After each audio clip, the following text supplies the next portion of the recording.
네, 아직도 많은 분들이 대출을 무서워하십니다. 저축만이 살 길이라고 아직도 그렇게 말씀하고 계세요.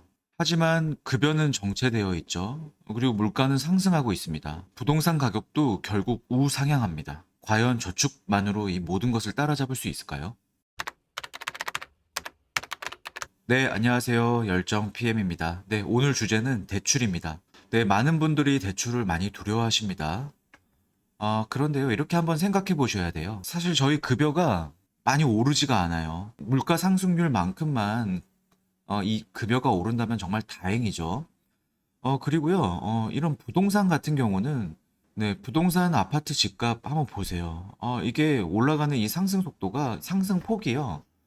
어마어마합니다. 이 상승과 하락은 반복하지만 결국은 우상향한다. 이건 팩트예요. 이거는 뭐 저희 인터넷에 찾아보면 이 집값 흐름이 나오니까 이건 팩트잖아요. 만약에 1억을 대출 받는다고 생각을 해보시면요. 뭐 보수적으로 한 5% 대출 이자라고 한번 해보겠습니다. 그러면 1년에 500만 원이에요. 이자가. 그런데 아파트는 만약에 1000만 원이 오르고 2000만 원이 오른다고 생각해 보세요. 네, 이게 바로 대출이 필요한 이유거든요. 네, 그러면 이렇게 또 질문하십니다. 야, 이자만 갚으면 어떡해? 원금은 어떻게 할 건데? 라고 이렇게 물어보실 거예요. 네, 원금은요, 이렇게 하면 됩니다. 대출 원금은 매도 시점에 갚는 거예요. 이렇게 얘기할 수 있죠. 제 아파트를 사줄 그 매수인이 제가 갚아야 할 그 원금을 갚아주는 거죠. 그럼 이제 매도 차익도 생기는 거고, 거기에 이제 제가 끼고 있었던 대출 원금을 그때 갚는 겁니다. 혹시라도 저희가 이제 현금이 생길 수가 있잖아요. 그래도 절대 원금을 갚지 않는 게 좋아요. 그 원금을 갚는 것보다 예를 들어서 이제 5천만 원의 현금이 생겼잖아요. 그럼 그 5천만 원은 이 부자 마인드라고 하면 이렇게 할 겁니다. 이 5천만 원을 뭐 한 1억 5천만 원짜리 수익형 부동산이 있다고 했어요. 물론 막 사면 안 되겠죠. 이제 정말 공부를 열심히 해서 여기는 정말 입지가 너무 좋고 월세가 확실히 들어올 수 있다라는 그냥 확신이 생긴다면 1억 5천짜리 수익형 부동산을 살 수도 있잖아요. 그러면 예를 들어서 한 1억을 그 수익형 부동산에 대한 담보로 한 1억을 또 대출을 또 받는 겁니다. 그러면은 1년의 이자가 뭐 500만 원이라고 하면 12로 나누면 뭐 40만 원입니다. 40만 원인데 네, 만약에 월세가 80만 원이 세팅이 되는데 대출 이자를 40만 원을 이제 갚아야 된다고 하면 이게 더 이익인 거죠. 그리고 수익형 부동산도요. 많은 시세 차익을 보는 그런 부동산은 아니지만 시간이 지나면 그래도 어느 정도 조금은 오르거든요.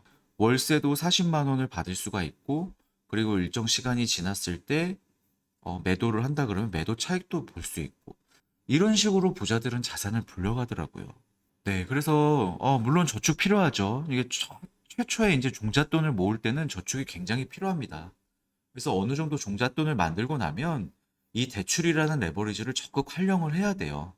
자산도 늘리고 그 취득한 자산이 자산 가치가 올라가면 그때 또 많은 또 더욱더 큰 돈을 벌 수가 있는 겁니다. 그래서 대출을 무서워하지 말고요. 이렇게 현명하게 이용을 해야 됩니다. 항상 이런 얘기 많이 하세요. 대출을 많이 받았다가 굴러간다. 이게 많이 받고 적게 받고 이게 중요한 게 아니라 본인의 능력에 맞게 받으세요. 진짜 이렇게 금리 상승기에 대출 이자가 너무 많이 늘어나서 너무 무리하게 대출 받아가지고 나락가신 분들 많으시죠. 그래서 저는 항상 이거를 염두에 둬요. 내가 이 대출이 2배가 됐을 때 정말 감당이 되느냐. 그 정도면 좀 괜찮을 것 같아요. 이게 금리도 항상 올라가는 시점이 있으면 또 내려가는 시점이 있으니까 좀 버텨야죠. 그리고 마지막으로 하나만 더 말씀드릴게요. 네, 그리고 대출을 일으켜서 이제 이자를 갚아야 되면, 저축을 할 때보다 더 동기부여가 되고, 더 열심히 일을 해야 되겠다라는 그런 원동력이 되더라고요. 제가 이제 직장에서 받는 급여로 이 이자를 갚아야 되는데, 만약에 조금 더 대출을 더 받고 싶다. 어떻게든 돈을 더 벌려고 생각합니다. 이 이자를 좀 갚기 위해서, 조금이라도 더, 뭐 예를 들어서 부업을 한다거나, 요즘 N잡 많이 하시잖아요.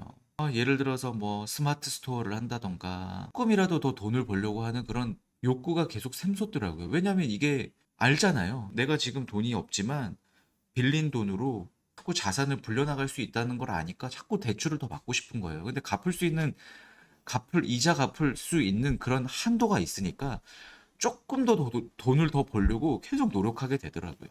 이게 현업에서도 더 열심히 일하는 그런 원동력도 될 수 있고, 급여 이외에 또 수익을 또 추가로 또 만들어내려고 그런 마인드가 계속 생기더라고요. 네. 대출을 진짜 잘 활용하는 게 정말 관건인 것 같습니다. 기본적인 얘기일 수도 있는데, 이 대출에 대해서 워낙 무서워하시는 분들이 있어서 한번 좀 마인드 전환을 한번 해드리고 싶어서 영상을 찍었고요.